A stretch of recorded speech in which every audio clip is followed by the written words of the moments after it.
কিয়ামতের সেই ভয়াবহ দিনের কথা যদি মনে পড়ে তাহলে দু চোখের পানি ঝরঝর করে পড়ে যায়। ওই কিয়ামতের কঠিন ময়দানে আল্লাহ রাব্বুল আলামিন এমন ভয়াবহতা রেখেছেন, গুনাহগারের যে কি অবস্থা হবে সেটাও কল্পনাও করা যায় না। আমার ভাইরা, ওই কিয়ামতের ময়দানে আল্লাহ রাব্বুল আলামিন যেদিন বিচার শুরু করে দিবেন, বিচার শুরু করার পর এমনভাবে বিচার শুরু করবেন, কিছু কিছু মানুষের হিসাব দিতে দিতে তার আমল নামা শেষ হয়ে যাবে। বনি ইসরায়েলের ভেতরে একজন আল্লাহর বান্দা ছিলেন, 500 বছর আল্লাহ পাক তেনাকে হায়াত দিয়েছিলেন। 500 বছর হায়াত পেয়ে তিনি আল্লাহর ইবাদত করেছেন। 500 বছর এমনভাবে ইবাদত করেছেন, এমনভাবে ইবাদত করেছিলেন তিনি লোকালয় ছেড়ে একটা মরুভূমির ভিতরে চলে গেছেন। পাশে একটা নদী ছিল, এই নদীর কাছে ইবাদত করতেছেন। আল্লাহ রাব্বুল আলামিন তার ইবাদতে খুশি হয়ে আল্লাহ রাব্বুল আলামিন তার ইবাদতে খুশি হয়ে ওখানে একটা ডালিম গাছের ব্যবস্থা করে দিয়েছিলেন। উনি ওই ডালিমটা খায়, ক্ষুধা লাগলে ডালিম খায়, ক্ষুধা নিবারণের জন্য একটা করে ডালিম খায়। ক্ষুধা যখন নিবারণ হয়ে যায়, এ আল্লাহর বান্দা এইভাবে ইবাদত করতে করতে করতে করতে 500 বছর ইবাদত করেছে। কিয়ামতের ময়দানে আল্লাহ রাব্বুল আলামিন তেনাকে সামনে নিয়ে আসবেন। আসার পরে ডাক দিয়ে বলবেন, ও ফেরেশতারা, এই যে আমার বান্দা, এই বান্দাকে তোমরা আমার দয়ায় জান্নাতে দিয়ে দাও।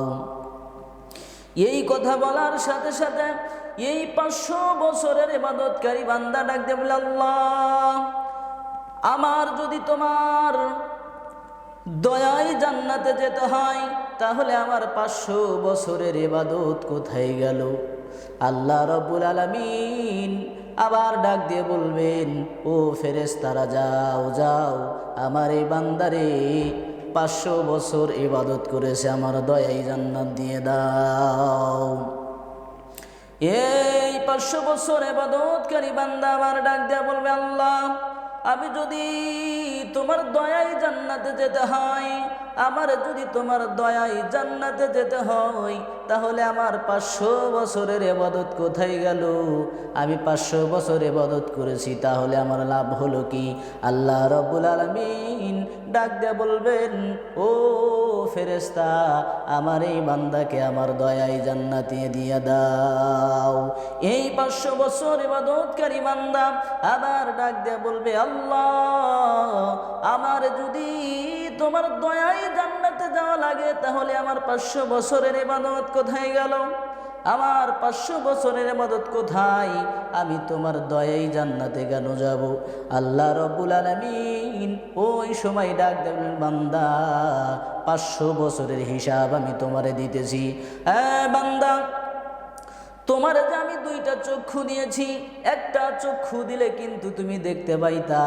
আমি রব্বুল আলামিন তোমারে দয়া করে 2টা চক্ষু দিয়েছি, একটা চক্ষু বেশি দিয়েছি যেন আমার বান্দা আমারে ভালো করে চিনতে পারে, ভালোভাবে কোরআন তেলাওয়াত করতে পারে, আমার হুকুম আহকাম যেন মানতে পারে। এই জন্য আমি তোমারে 2টা চক্ষু দিয়েছি যেন তুমি 2টা চক্ষু দিয়ে ভালোভাবে ইবাদত করতে পারো।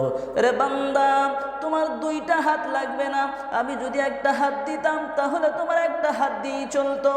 আমি রব্বুল আলামিন তোমারে 2টা হাত দিয়েছি, আমি রব্বুল আলামিন তোমারে 2টা হাত দিয়ে অনুগ্রহ করেছি। আমি যদি তোমার একটা হাত বাদ দিয়ে আর একটা হাতের হিসাব নেই, আমি রব্বুল আলামিনের হিসাব দিয়ে তুমি কখনো জান্নাতে যেতে পারবা না। বান্দা, তাহলে আমার একটা চক্ষুর হিসাব দিয়ে দাও। বান্দা চুপ হয়ে যাবে, ওই সময় বান্দার কথা বলতে পারবে না। আল্লাহ রাব্বুল আলামিন ডাক দেবে, বান্দা, 500 বছরের ইবাদত দিয়ে তুমি কি জান্নাতে যেতে পারবা? 500 বছরের ইবাদত দিয়ে দাও, আর আমি রব্বুল আলামিন তোমার যে একটা চক্ষু বেশি দিয়েছি, এই চক্ষুর হিসাবটা তুমি দিয়ে জান্নাতে যাও। এই বান্দা তখন অপমান অপদস্থ হয়ে যাবে।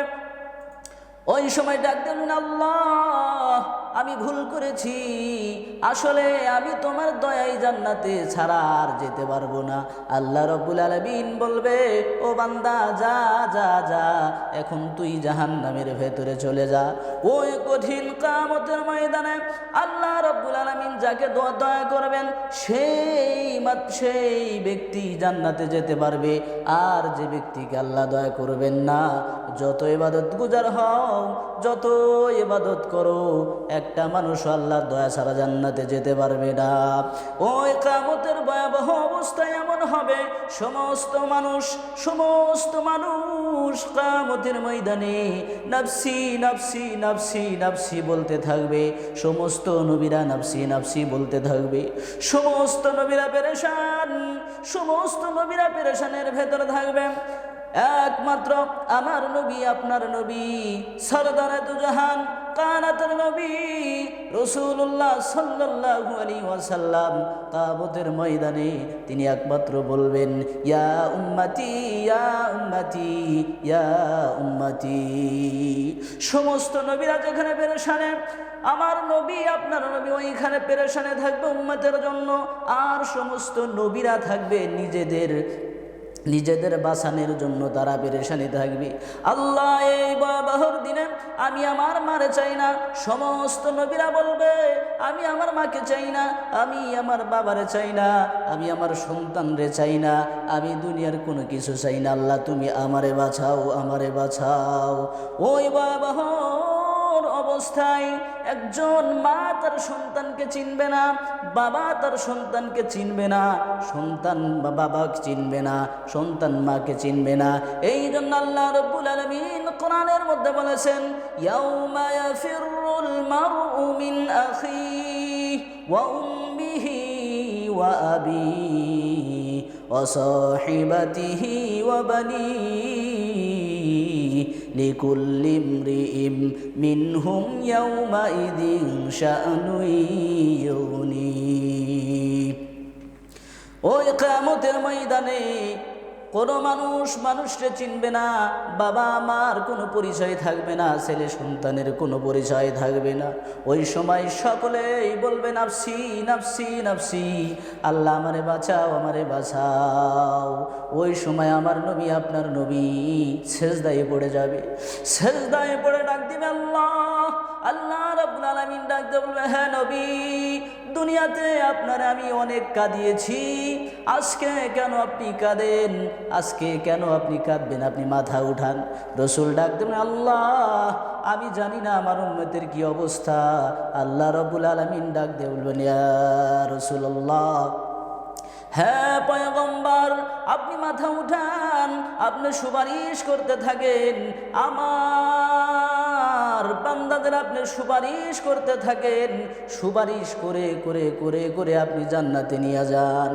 ওই কিয়ামতের ময়দানে এমন জাহান্নামের বিকট আওয়াজ থাকবে, বিকট আওয়াজের কারণে মানুষটা এরকম ভয়ে কাঁপতে থাকবে, ভয়ে কাঁপতে থাকবে। জাহান্নামের কি আওয়াজ, গর্জন, এমন গর্জন দিবে, মানুষেরা ভয়ে আতঙ্কিত থাকবে। আল্লাহ রাব্বুল আলামিন জাহান্নামকে 70,000 ফেরেশতা দিয়ে শিকল দিয়ে জাহান্নামকে বেঁধে রাখবে। জাহান্নামকে বেঁধে 70,000 ফেরেশতার হাতের ভিতরে শিকল দিয়ে রাখবে, ফেরেশতারা টেনে ধরবে। কিন্তু জাহান্নামের এত পরিমাণ শক্তি, এমন শক্তি, জাহান্নাম ফেরেশতাদেরকে টেনে টেনে উম্মতের দিকে নিয়ে আসবে। ওই সময় আল্লাহ রাব্বুল আলামিন ওই ভয়াবহ অবস্থার ভেতরে আল্লাহ রাব্বুল আলামিন জাহান্নামকে এমনভাবে আটকাবেন। রাসূল সাল্লাল্লাহু আলাইহি ওয়াসাল্লাম হাদিসের মধ্যে বলেন, ওই ভয়াবহ অবস্থার সময় আমি রাসূল যখন কান্নাকাটি করতে থাকব, জাহান্নাম যখন আমার উম্মতের দিকে ধাওয়া করে আসতে থাকবে, তখন আল্লাহ রাব্বুল আলামিন আমাকে ডাক দিয়ে বলবে, হে পয়গম্বর, ও আমার বন্ধু, চিন্তার কোনো কারণ নাই। এই যে আমি আপনার হাতে কিছু পানি দিলাম, এই পানিটা যদি আপনি জাহান্নামের উপরে ছিটায়া দেন, ছিটা দেওয়ার সাথে সাথে জাহান্নাম পিছনের দিকে দৌড়াইতে থাকবে। রাসূল সাল্লাল্লাহু আলাইহি ওয়াসাল্লাম হাতে পানি দিবেন, নেওয়ার পরে জাহান্নামের উপরে যখন ছিটা দিবেন পানি, পানি মারার সাথে সাথে জাহান্নাম আস্তে করে ঠান্ডা হয়ে যাবে, পিছনের দিকে দৌড়াইতে থাকবে। নবী আমার ডাক দেবেন, আল্লাহ জাহান্নাম, এত ভয়াবহ জাহান্নাম, এই জাহান্নামকে আল্লাহ, এই জাহান্নামকে পিছনের দিকে দৌড়াইলো শুধুমাত্র কিছু পানির কারণে। নবী আমার এই কথা বলার সাথে সাথে আল্লাহ রাব্বুল আলামিন ডাক দেবেন, ও নবী, ও পয়গম্বর, ও আমার বন্ধু, এটা তো কোনো সাধারণ পানি নয়, এটা তো কোনো সাধারণ পানি নয়, এটা এমন পানি, এটা তোমার উম্মতের চোখের পানি। দুনিয়াতে তারা কেঁদেছিল, আমি রব্বুল আলামিনকে দেখে নাই, তোমাকেও দেখে নাই, আমি রব্বুল আলামিনকে বিশ্বাস করেছে। বন্ধু, তোমারেও বিশ্বাস করেছে, তোমাকে বিশ্বাস করে আমার জাহান্নামের ভয়ে জান্নাতের আশায় দু চোখের পানি জমিনের মধ্যে ফেলেছিল। আমি ওই বান্দার চোখের পানি যত্ন করে রেখেছিলাম। আমি রব্বুল আলামিন যেইভাবে জাহান্নামকে বানিয়েছি, এত কঠিন করে জাহান্নামকে বানিয়েছি, আমি জানি এই জাহান্নাম থেকে রক্ষা পাওয়ার মতো একমাত্র এই চোখের পানির দ্বারাই সম্ভব জাহান্নাম থেকে বাঁচার, তাছাড়া কোনো উপায় নাই। আল্লাহ রব্বুল আলামিন বান্দারে কত ভালোবাসেন, রাসূল কত ভালোবাসেন, কিন্তু আমরা বুঝি না। আমার ভাইরা, আল্লাহ রাব্বুল আলামিন আমাদেরকে কবুল করে নেন, জাহান্নামের ভয় থেকে বাঁচার তৌফিক দান করেন, জাহান্নামের কঠিন আযাব থেকে বাঁচার তৌফিক দান করেন। রাসূলের মহব্বত আমাদের ভেতরে যেন আল্লাহ পাক দান করে দেন।